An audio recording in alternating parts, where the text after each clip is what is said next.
Hey, Josh, how much of a correlation is there between the app that you purchased and your hitting? You seem to. What is the app, first of all, and how much time did it take to create that Rocco video? Actually, it's a pretty spectacular app. It's called Reface.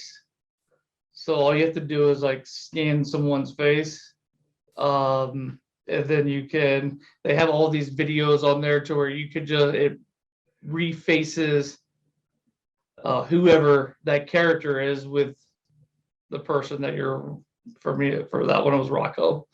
The crazy thing about Rocco is I feel like his face works with everybody. And I don't know what it is, but I made quite a few of his. It's pretty funny. It's the best one you've made so far, whether Rocco or a teammate or otherwise. I got a really good one of Nelson Cruz, but it's not, I don't think it's shareable. We're all adults in here. Yeah, it's a family environment game. Hey Josh, when Rocco brought that up, he mentioned that as part of the more overall sentiment of you saying that you feel like you're back. Is that a feeling that's predicated on results on the field for you, or is that a feel with the bat in your hands? What kind of leads you to that? Well, I think that over any course of the year, I mean, I've had it happen to me a couple of times. In 19, I started a little slow as far as results, as far like probably extra base hits. But I think if you go look at the at-bat quality that I've had throughout the year, you look at a lot of the metrics throughout the year, they're showing that I'm producing quality at bats. It's just the result probably hasn't been there. I mean, my BABIP was at like 240 at a time, which is pretty remarkable in and of itself. With the fact that I've been in the upper 90 percentile of hard hit ratios, all of the other metrics per se. I think more for me, it's kind of how I'm moving at the plate on a day-to-day basis, and how consistent I can do that. That leads, like when I can do that multiple times a game and do it day in and day out, that's kind of when I know that I'm back. And when was the point in time that you kind of started feeling like you were starting to do that? I felt like, after I had the off day in Minnesota, I was able to kind of start, during that off day, I was able to kind of do a little bit of work. And was able to actually get into the gym a couple of times. And then from the next day, being able to build off that and kind of have about 3 or 4 sessions in a row of kind of gaining some momentum and then carrying that into games. That's kind of right around the point where I feel like, all right, like I feel like I'm about to start driving some ball well into the air toward, extra base hits and, where I want to be. How have you learned over the years to internalize it when you're not going well? And generally, what do you like when you're not feeling as good as you'd like to be at the plate? Well, I mean, I think in general, I think it goes back to the quality of at bats, and we have our own processes that we go through, and for me, it's important to try to take emotions out of the at bat, because being emotional kind of really it hinders the learning aspect of it as well. And sometimes, like, hey, yeah, I'm not gonna say that I never get frustrated. I do get frustrated, but I try to make that as short as possible because I got to go out and play defense, and B, the second, the for the B part of it, I need to learn from every at bat that I'm having, and whether it's just completely filtering it and saying, hey, that whatever, like, all right, we're gonna forget that one, whatever it may be. Like you're learning and you go through your own process of what is it that I'm looking to accomplish throughout this at bat, and what do I believe to be successful. Hey Josh, who do you do most of your work with? Is it Rudy? Is it Edgar? Do you have like a hitting coach of your own you like to do a lot of work with, or?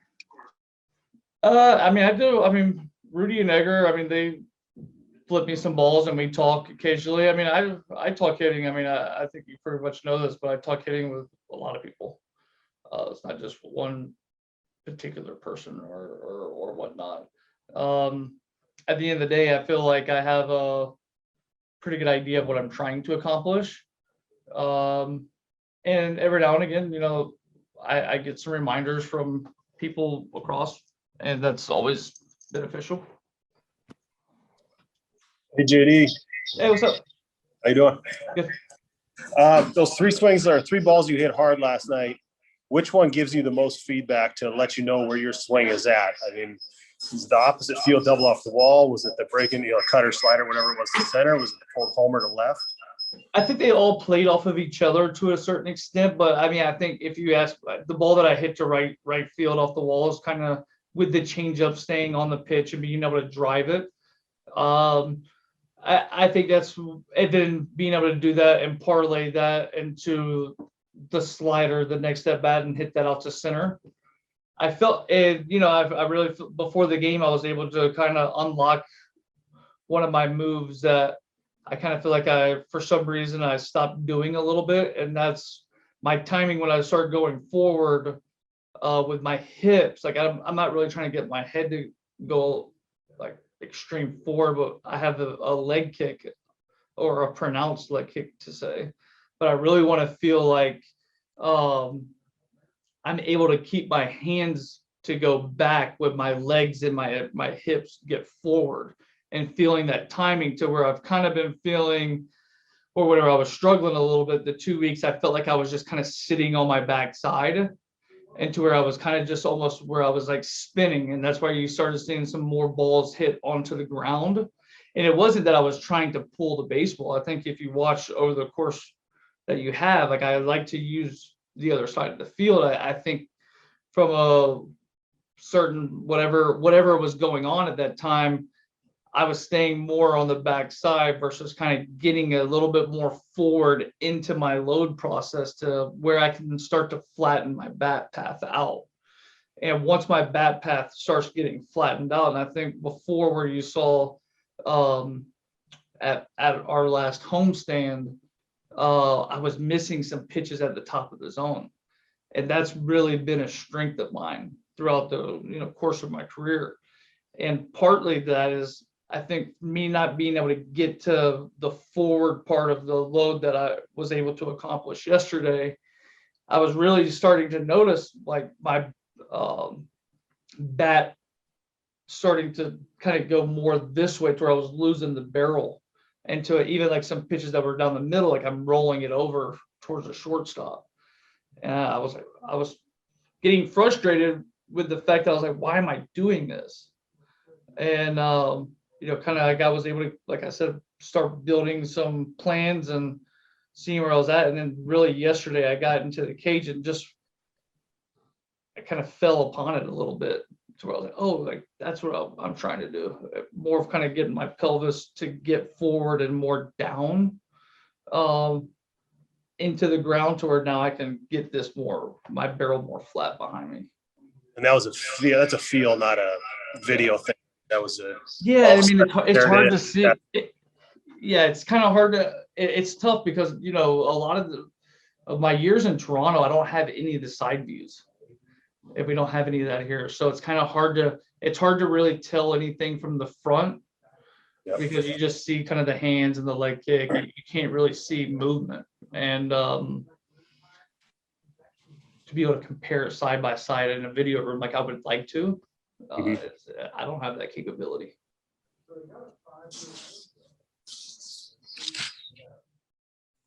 How much did it hurt not having video last year, Josh?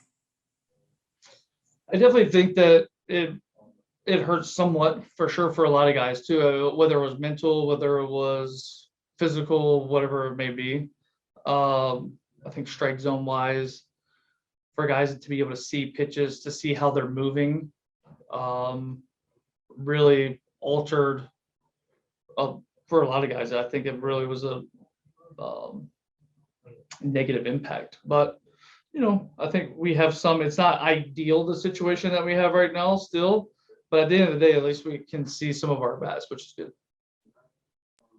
Hey, Josh, Nelson was saying he's never really, actually, Chris, go ahead.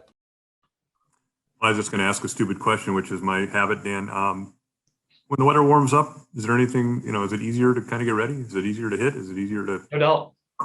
Yes, I think, yeah, you nailed that. All of it. When it starts warming up, I mean, definitely it helps. It makes it easier to kind of get out there and play. And obviously it makes it a little bit easier to hit.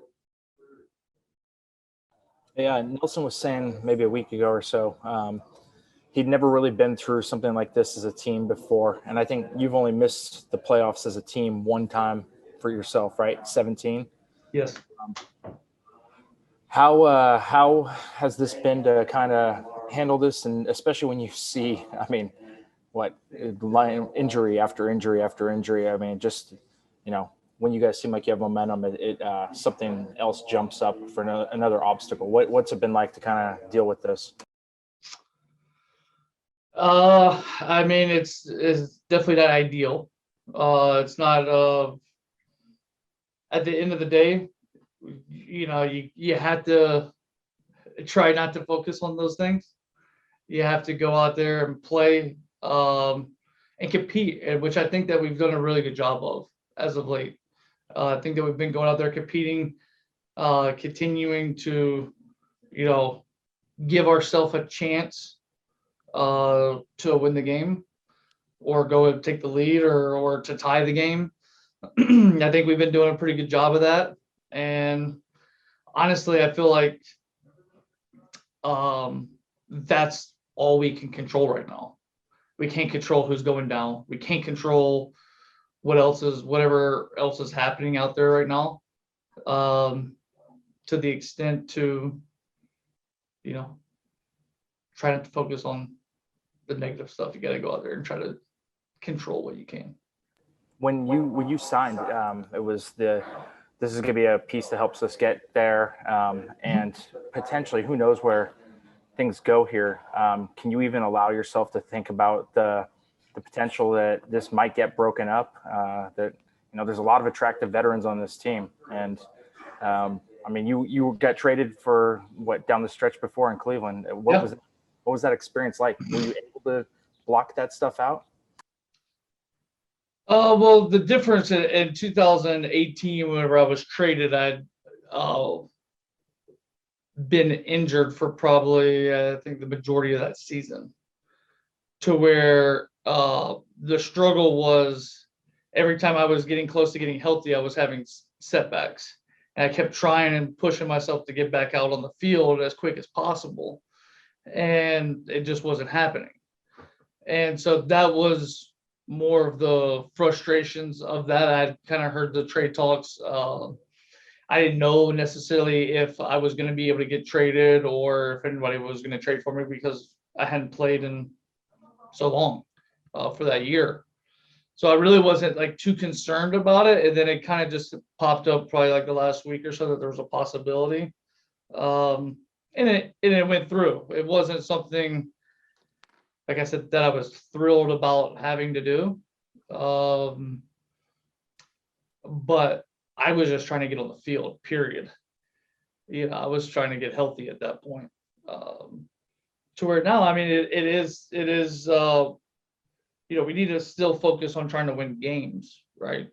If all the front office stuff, the front office moves, that's not in our control as a player. And as I said, we have to try to focus on the things that we can control, and that's not one of them. And if that's something that has to happen, or if they feel that's the direction that does happen, I hope that there's good communication between all the parties. And at the end of the day, like, we are playing for the Minnesota Twins, and we are trying to win games here. Hey, Josh, Dick Bramer here. You obviously like to talk about hitting. Your roster has gotten a little bit younger around you. Of the young guys, do you find one or two of them is into it as much as you are in terms of the mechanics of the swing and all that? I mean, I think there's some guys that they like to talk about hitting as well. I think maybe they're a little bit unsure or whatever it may be, but they have ability and they have talent. So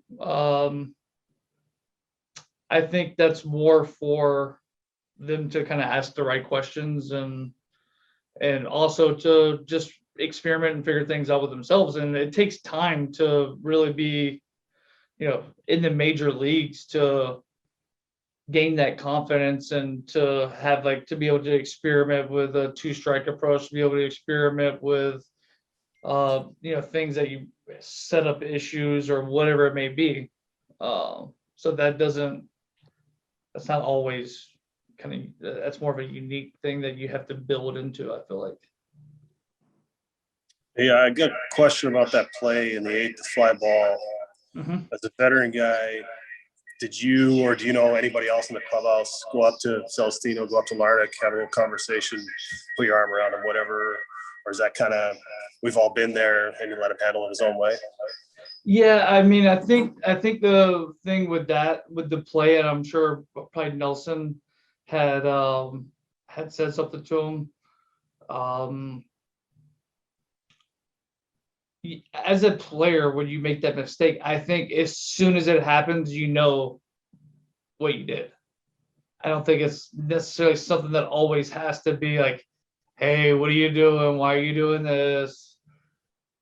This is what you have to do. No, they know. But look, I mean, I think at the end of the day, you got a young guy out there who's got called up a couple of days ago and he wants to make a play. And he's going out there, he's got a really good arm. He's got a plus arm. And he also knows that Dyson could probably run and that he's probably going to try to test him to go to third, and he wants to throw him out.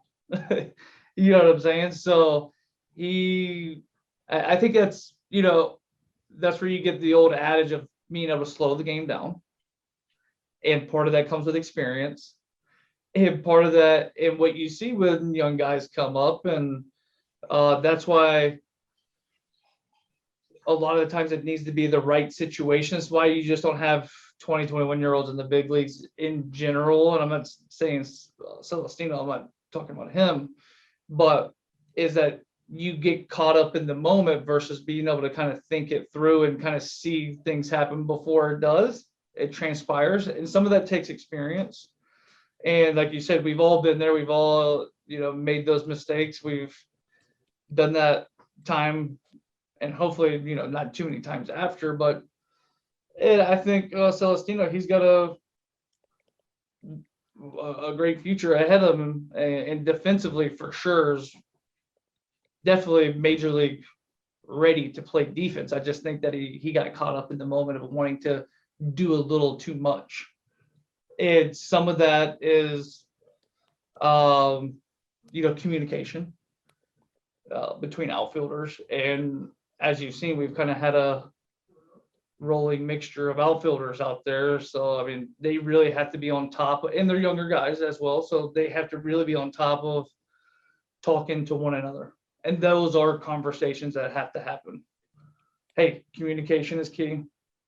The earlier that you can call the ball, whoever has priority, those things, and being loud, especially in a situation to where we're on the road and fans are making a lot of noise on those fly balls in a big ballpark, to where he has to cover a lot of ground. This is probably one of the bigger center fields in all of Major League Baseball. And I think he's going to be just fine on the defensive side. I think it was just got a little bit caught up in the moment. I agree. Perfect. Thank you.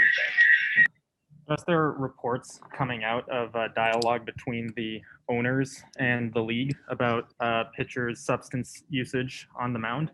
And Yep. I know something you've expressed public opinions about recently. Mhm. How long has that been on your mind, and do you have ideas as to enforcement or changes you would like to see done? Yeah, definitely. I've been in touch with Major League Baseball. I've been in touch with, giving them my insight. To me, I think that really if they want to, and here's the deal, hitters have never cared about sunscreen rosin or pine tar. We haven't cared about that because it's not a performance enhancement. What these guys doing now are performance enhancing, to where it is actual like super glue type of ordeal, to where it's not about command anymore. Because when you go look at areas that would show command, walks are up, hit by pitches are all-time high on a pace. So those two areas tell you that it's not about command. Now it's about who's throwing the nastiest pitches, right? And the more unhittable pitches. And it's proven, because I have data of all of these guys, that you can create more RPM, which is spin rate, through this. And my biggest suggestion right now, if you want to clean the game up, because this is, to me, this is going to be the next steroids of baseball ordeal, because it is cheating and it is performance enhancing. And the only way to get it through and to get it out of the game is if they get checked every half inning. It's if a new pitcher comes out, they get checked immediately by the umpire. And once they start doing that, it'll be gone. And you're going to start seeing offense come back into the game. You're going to see contact come back into the game. And a lot of these guys that are not as good as their numbers are saying will be out of the game. They'll be done. And that's where it should be, because guys are blatantly cheating, and it's really not even funny. And you're talking about guys or careers or hitting wise are going down as well. Do you is it as easy as looking at StatCast and seeing whose guys' spin rates have increased? I mean, is that a good place to start? It's a great place to start. And you obviously know what pitches need to spin more: off speed, fastball. Sinker ball guys really aren't as much. They don't really want spin, right? But if they have movement, they're trying to get the ball to move more. And I think, ultimately at the end of the day, the head guy of all this pitching stuff, Trevor Bauer, said that to get anything over 200-300 RPMs, and all that he's tested, the only thing to get there is by using these illegal substances. And to me, everybody made a huge ordeal out of the sign stealing incident. Now, I believe that if people use technology to steal signs, that's wrong. And I would not be a part of that. But also on the flip side, that was never in the rule book, as far as breaking a rule, right? And you've heard a lot of people cry wolf over that. Well, now all of a sudden, these guys have found a competitive advantage that's against the rules of baseball. And to where now we have a situation to where I literally think that Trevor Bauer at the beginning of all this was wanting to stop guys from cheating. And his big guy that he went after was Gerrit Cole. And is it coincidence that Gerrit Cole's spin rate numbers went down yesterday after 4 minor leagues get suspended for 10 games? Is it, is that possible? I don't know, maybe. At the same time, with with this situation, they've let guys do it, and Trevor Bauer's been vocal about, hey, these are the substances that guys mix together. Well, now as a pitcher, if you sit here and say like, oh, hey, these guys are getting away from it, this guy's getting 325 million, this guy's getting paid, this guy's doing this, they're not cracking down on it. Why wouldn't I do it?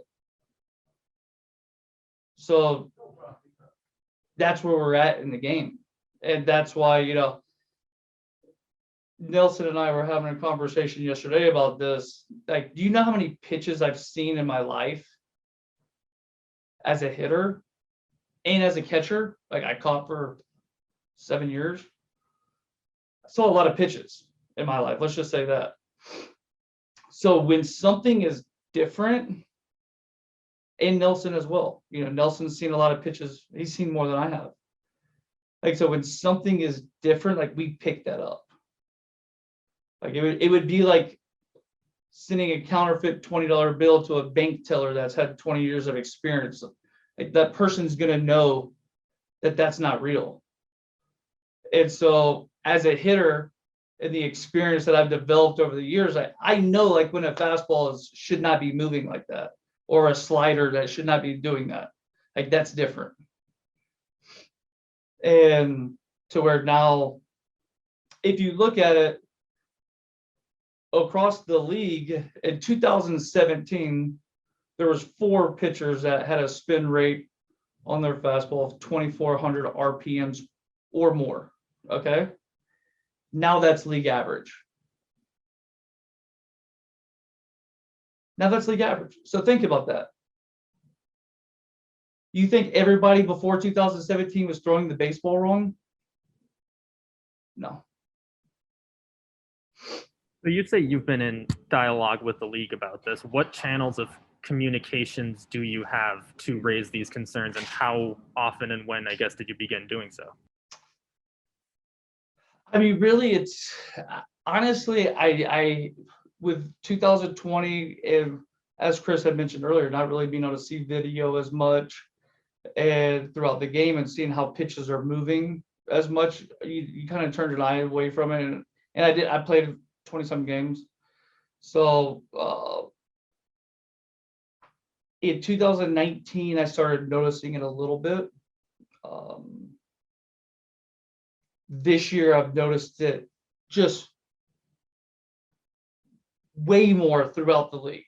It's almost like every time you go up there, you know, we're facing the Baltimore Orioles and guys I've never heard of. They're throwing like 2,600 RPM fastballs with 3,100 RPM sliders. And I'm like, this is kind of weird. Never heard of this guy before, never seen his, you know, and then all of a sudden, you know, these numbers start popping up. And so, I mean, it makes it, you know, your eyes kind of, so you start digging into evidence of improvements, what's happening, what's doing this, what's doing that. And that's, so to give you another little tidbit. So in 2019, I think there were 700 sliders that were thrown at 90 miles an hour or more. The league is on pace right now for 4,000.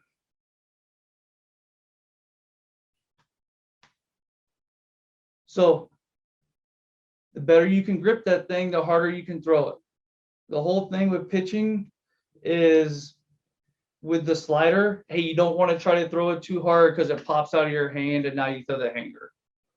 Well, now they're able to grip this thing as hard as they want, really hold on to it as long as they want. Now you're getting on pace for over 4,000 90-mile-an-hour sliders. Josh, have you noticed, like, when balls are in play, whether they're returned to the dugout or not, players notice, right, that the ball is stickier when it's put out of play, or maybe even put in play? Oh, well, so I'm not really getting to see the other opposition's balls that they're throwing. You know, I have, I felt that it was a little bit different on some balls that were hit as far as like how they're spinning, but I haven't got to see any of the other teams, the balls that are being pitched with. Everybody good? We're running a little behind schedule. I think that was good stuff from Josh. Thanks, Josh. Thanks, Josh. You got it, guys. Thank you. Yep. All right. Thanks, Josh.